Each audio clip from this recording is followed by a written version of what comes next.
some comments that have been going viral from a low-level former Obama official who might have remained obscure had it not been for her recent book tour, where she made comments that I think really cut to the heart of the pathology that has been sweeping through American Jewish communal life since October 7th, but especially more recently, as support for Zionism just collapses among the American public as a whole.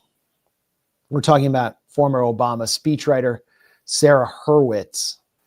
I think that since October 7th, but really before then, there have been huge shifts in America on how people think about Jews and Israel. And I think that is especially true of young people. So we are now wrestling with a new, I think, generational divide here. And I think that's particularly true in that social media is now our source of media.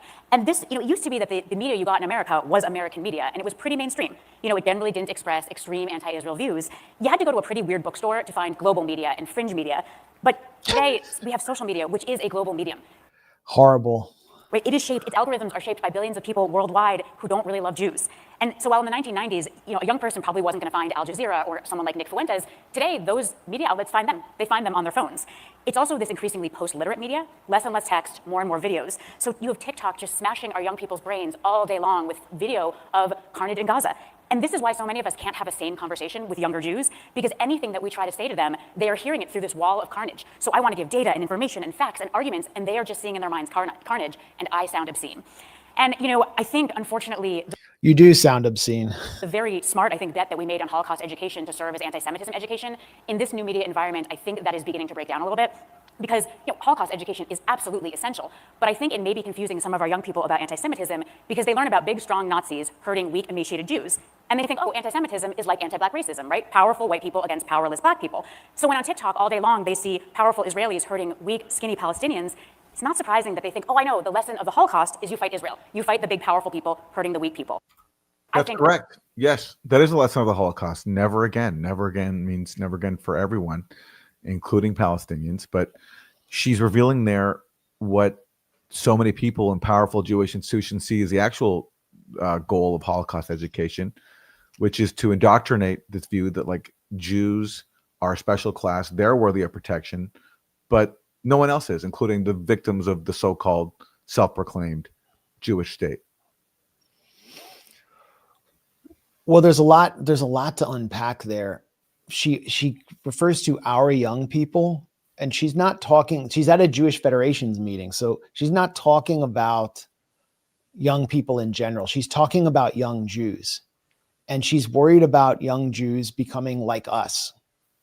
That's what animated Sarah Hurwitz's comments, is that young Jews are turning away from Zionism because they're seeing carnage.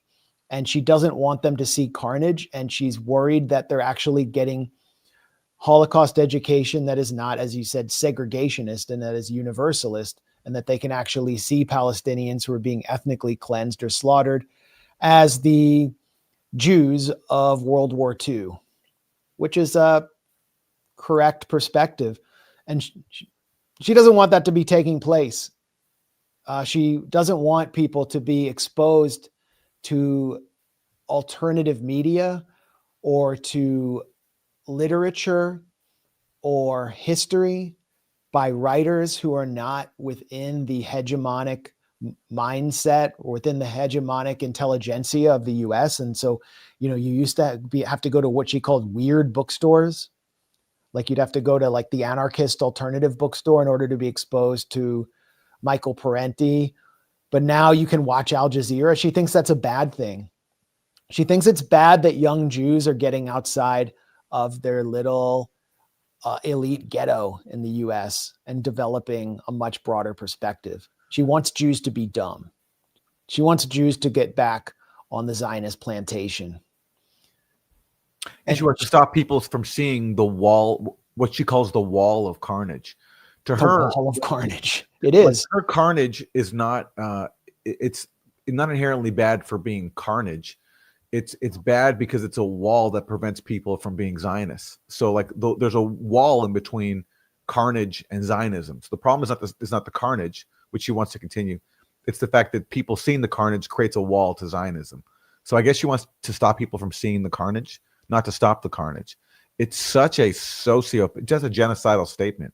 She's saying that the carnage is fine. It's just the fact that people feeling bad about carnage and opposing it, that's the problem. And we have to break down that wall. We have to tear down that wall. That's her message. Tear down this wall. This is the psychosis of the cult of Ziontology. Entering a post-literate society, and if like all day long your brain is just smashed again and again by TikTok with really upsetting carnage in Gaza, then like you're talking, and like, not to, I'm sorry if this is a graphic thing to say, but like when I'm trying to make arguments in favor, for Israel, I realize I'm talking through a wall of dead children. Like that's what people are seeing. So when I'm like, yeah, but it's 1.5 civilians they're just seeing carnage. But right? that's like, the emotional blackmail. I mean, fair enough, but like again, I mean that's nice, but like again, I'm hearing that through a wall of screaming children. It's like I think it's a. The dead children are only a problem, the wall of screaming children, because they're disrupting the Hasbara Ziontologist programming.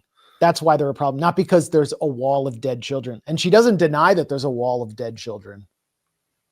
Harder argument than we're understanding. So I actually really strongly think that like Jewish day schools should absolutely say no child owns a smartphone until senior year. They don't own one at all, period. We give it to them senior year and we teach them. Like this whole not during the day, great, nice start. No smartphone at all until senior year. Dumb phone, sure. Like, but I think that we've got to like give our kids' brains a chance and their mental health a chance before. So we have to brainwash them. Yeah, give brains a chance. Give Zionist brains a chance by preventing them from seeing dead children killed by the Jewish state. You'd think she's doing a bit, right? She's doing like a parody of a Zionist, but she's not. And what's crazy is this is not like a Mark Levin type. She's an Obama liberal. She's a speechwriter. She was like the chief speechwriter for Michelle Obama. So a lot of like Michelle Obama's like, punchiest lines that people find memorable were maybe written by her.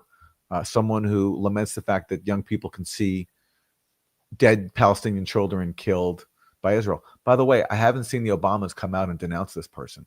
Well, have they denounced the genocide? No, they haven't. No, they're too busy with their giant Sauron tower that they're building in Hyde Park in Chicago. Yeah, that's one of the ugliest, most imposing buildings I've seen in Chicago.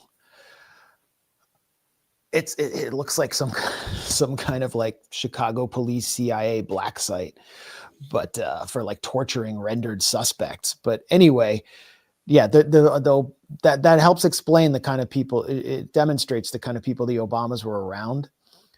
But it seems like parody, but this is really the way Zionists in this post-October 7th era think. As Yahya Sinwar said, Gaza will expose everything.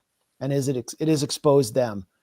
Walls of dead children are not a problem. The problem is that young Jews are being affected by seeing it, or what she calls having their brains smashed by TikTok. She keeps saying their brains are being smashed. And she wants them to basically be held in a kind of Amish colony, and they don't get their Rumspringer till they're seniors, and then they can experience the internet where they can see all the dead children that have been caused by their ideology. Well, the irony is that's what people like her need. They need to be put in some kind of, I'm sorry to use the term, re-education, de-radicalization scenario. Yeah. That can deprogram their fanatical brains. I mean, if they did that, the world would be a better place. So what they're prescribing for everybody else, for children to be, walled off from facts, they need a version of that for themselves to have their fanatical Zionism deprogrammed and de-radicalized. We call them vocational centers. Sure, yeah. These are the most radical. These are the most dangerous radicals in the world. The people at the highest levels of power who control powerful institutions, who are able to censor people who have dissenting views, who still shape policy and government, who lament the fact that young people feel sad about seeing massacred young children in Gaza. I mean, this is fanaticism at its peak, but yet, unlike fringe movements, these people are in power and they're openly going around to conferences and talking about what a problem it is that we don't have censorship in this country and that people feel empathy for Palestinians. she won't stop. She's actually coming to the DC area to speak here at a synagogue. As a Jew. She's speaking as a Jew. Yeah, her book is called As a Jew, and it's about how she wasn't really raised Jewish and didn't consider herself Jewish, but then just like recently got into it. That's what her book's about. So, of course, I mean, her identity, the easiest way to be Jewish in America is to be a Zionist, because you don't have to do that much. You just have to support some country thousands of miles away and support and, catapult the Hasbara in your community, and you'll be supported as well. And, if you're not a Zionist, as Eli Lake said, then there's something deeply wrong with you. That's their perspective. So the majority of people in the world have something deeply wrong with them, and they can't understand why people resent them. It's actually because of thousands of years of hatred. That's why. But this is a woman who is having an identity crisis in public, and in doing so, she's exposing the real pathology of Zionists after this genocide, which is that they can't find anything wrong with the genocide. The only thing wrong is with the people who oppose it. Are Christianizing the Roman Empire. Who's stopping us? Those Jews who won't convert. We, the communists, are bringing about the great brotherhood of man and the revolution. And who's stopping us? These capitalist Jews. We, the Germans, are bringing about the great Aryan, racially pure fatherland. Who's stopping us? Race-polluting Jews. Today in America, you see it on the right and the left. On the right, it is we, white Christian Americans, are bringing back white Christian civilization. The only thing stopping us? These Jews who are importing black and brown immigrants to replace white people. That is the bonkers Great Replacement conspiracy, which I'm like, is it more racist or more anti-Semitic? I don't know. I think it's kind of equal. And then on the left, you have, we, the great moral majority, are doing anti-racism and anti-colonialism, and the only thing stopping us are these racist colonialist Zionists, aka Jews. Right. And, Dara Horn, who's brilliant, and I quote all the time, she says, if you think there are sides here, you don't understand what's happening. It's the same thing on both sides. It just takes on slightly different, language and form. It's so easy to say, well, left wing's the problem, the right wing's the problem. Right. But if you actually look at the two of them, the tropes are kind of the same. Right. The right is saying that Jews are doing a white genocide, and the left is saying they're doing a genocide in Gaza. It's like the same. It's like very similar tropes. Guess who's it's a trope. It's a trope that there was a genocide in Gaza. It's a blood libel. It didn't happen. Yeah, like one difference is that you're not seeing tens of thousands of massacred white people in the U.S. today, whereas every day on TikTok, on X, to the extent it's not censored, you can see tens of thousands of genocided Palestinians, slaughtered Palestinians. So like the death toll, the dead bodies, that's one difference. But she draws she's trying to equate the two, white genocide and Gaza genocide. One's mythical, one we can see every single day in terms of the massive death count. Even though I grew up around some of these people, I've been familiar with this topic my whole life. I can't fully explain what is it, especially about that generation. It's like our generation and above, they're not able to pierce through that Zionist indoctrination, and they're able to say the most sociopathic things. And yet these are people who consider themselves to be liberals. I'm sure during Black Lives Matter, they were all Black Lives Matter. I know many people who during BLM were all like, Black Lives Matter. But then when it comes to this, they're fanatical, genocidal racists and decrying the fact that Holocaust education is bad because it teaches empathy in opposition to carnage. And I can't fully explain it. There's a powerful propaganda system in North America for Zionists, summer camps, synagogues. I mean, that's there. So people are brainwashed. And, I saw this up close. Like you go to these summer camps, you go to synagogues, you make friends, you're sort of treated like you're meeting people who are more, maybe if you're Jewish, who are more like you than maybe some of your Gentile classmates. So maybe you feel more at home with them. And then through your close friendships and communities, you form this bond with this foreign ethno-state. And then so when you become older, any attack on that ethno-state is deemed to be like psychologically an attack on your family and your friends. But at this point, after so many years and after a literal genocide before our eyes, the fact that this is still so pervasive in the North American Jewish community, I just don't have the psychological awareness to fully explain it. I think it's just that if they let go of their Zionism, their identity collapses. Because what else is there? Doing mitzvot and studying Torah. That's not very appealing to someone like Sarah Hurwitz, who needed an easy way of finding Judaism and then having like a ready-made network to hawk your book, your crappy book, that happens to be one of the most influential power networks in the US. Well, what all these people have to learn and really get is that their sense of Judaism, whatever it is not worth the hair on one Palestinian child's head. But yet they believe the opposite, that to feel secure in their Judaism, their Jewish identity, their community, that they have the right to rule over millions of people in their ancestral homeland and cheer on their genocide and silence people who oppose that. Well, and the bigger part is they're playing the victim. Yeah. And the victimhood is a sort of invisible bond that keeps communities together in general. And, you know it from growing up in American Jewish or Canadian Jewish life, that the communal leadership tries to instill some persecution complex in you when you got it made. Yeah. I mean, you got it made. Yeah. Yeah.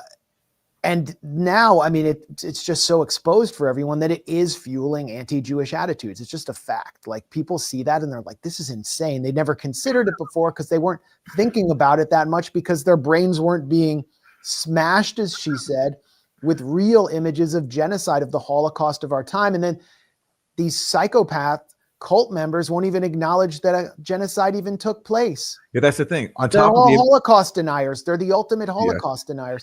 So there's this display that took place at Union Station in DC, which is absolutely brilliant. The activists who are responsible for this are some of the most innovative, creative performance artists, political performance artists of our time. They're not from any established organization.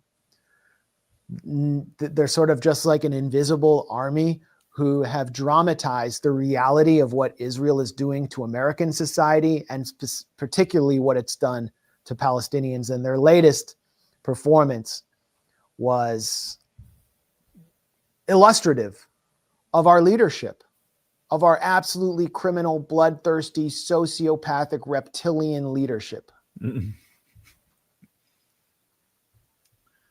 Let's show it on screen. Here we go. All the pleasure.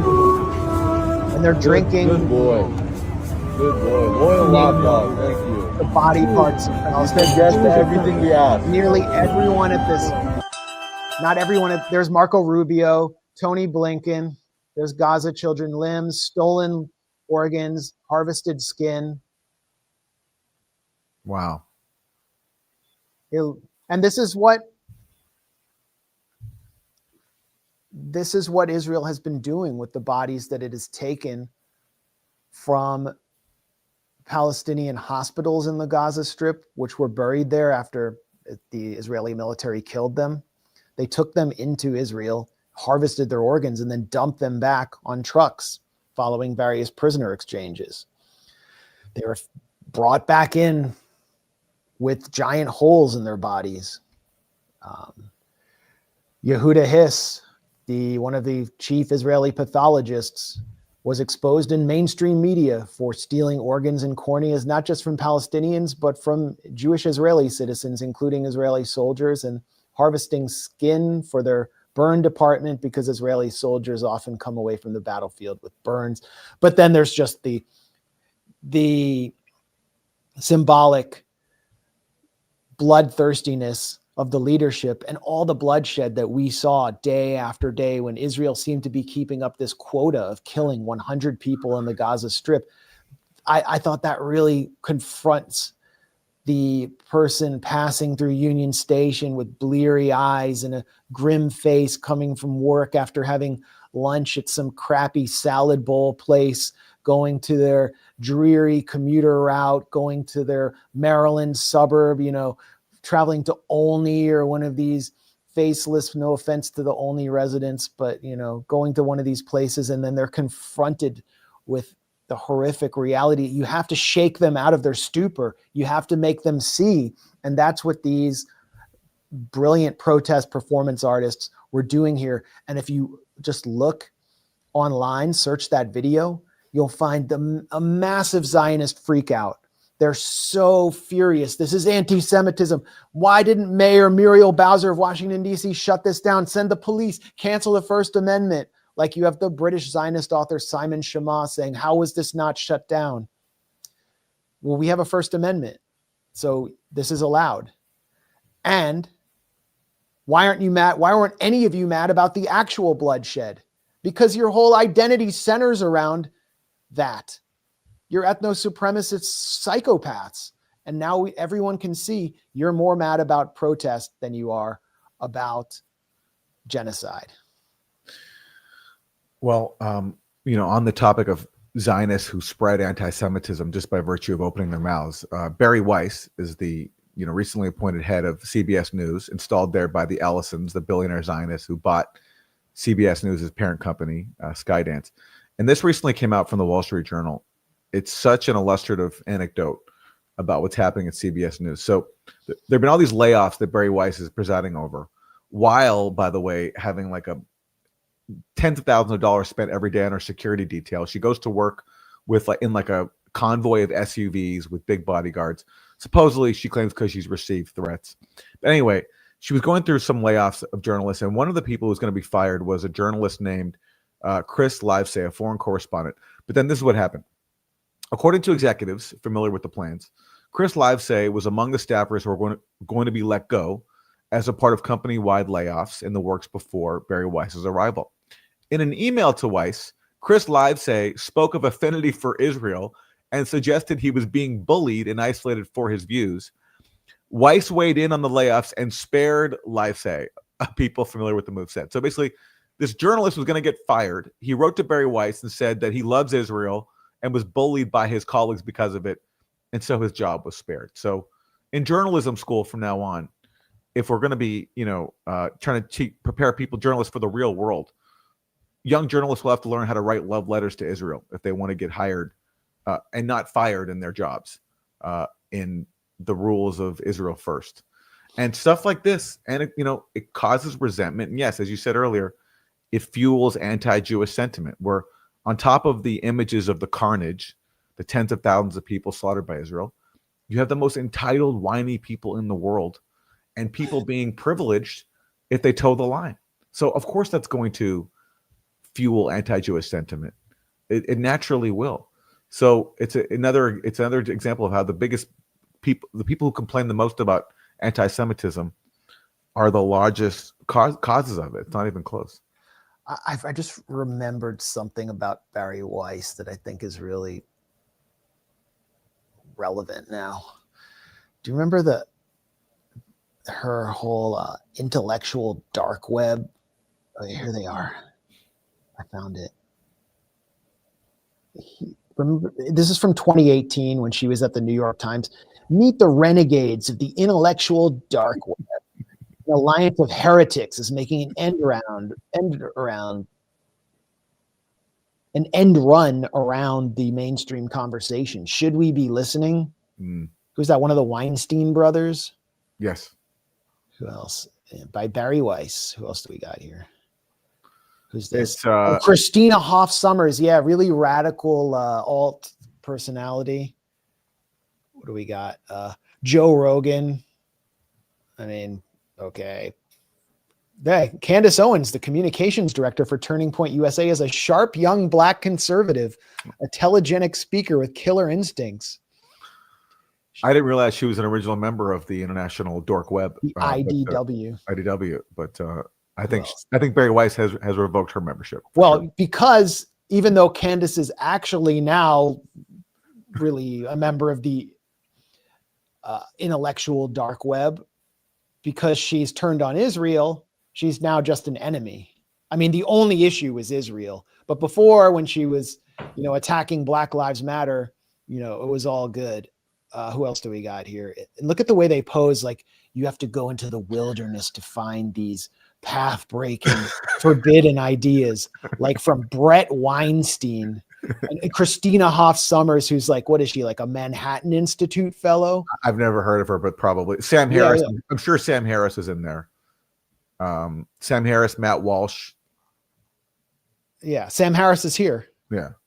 Yeah. Until that time, I'd been criticizing religion. So the people who hated what I had to say were mostly on the right, Mr. Harris said. Yeah. This was the first time I fully understood that I had an equivalent problem with the secular left.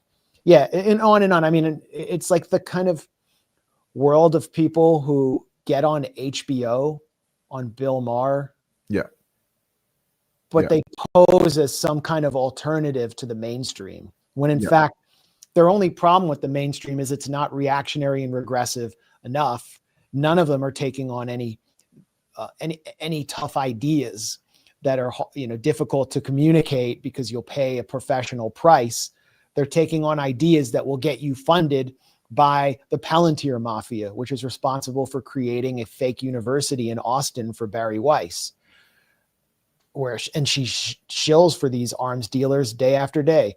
But the point is, this was at a time when what's known as wokeism, liberal wokeism, which was always deployed to paper over the real issue in the United States, which is class and oligarchy, when wokeism was at its height, following the Obama era, with the freak out at Trump ascendant.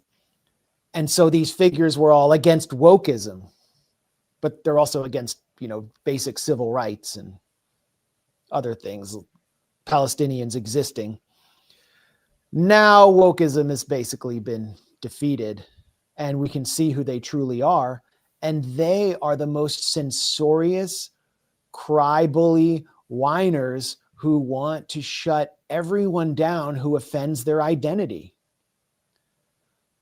The hypocrisy is astounding. Bari Weiss is leading them. So all of this, all this stuff about cancel culture it's been exposed.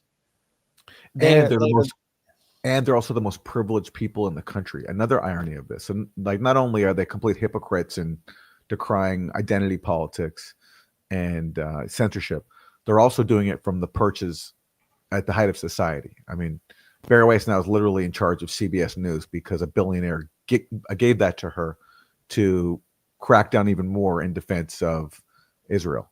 So it's irony upon irony. And on top of the fact that, as we talked about earlier, these are extremely fanatical, ethno-supremacist people who also claim to be against, ethno-chauvinism if it's coming from Muslims.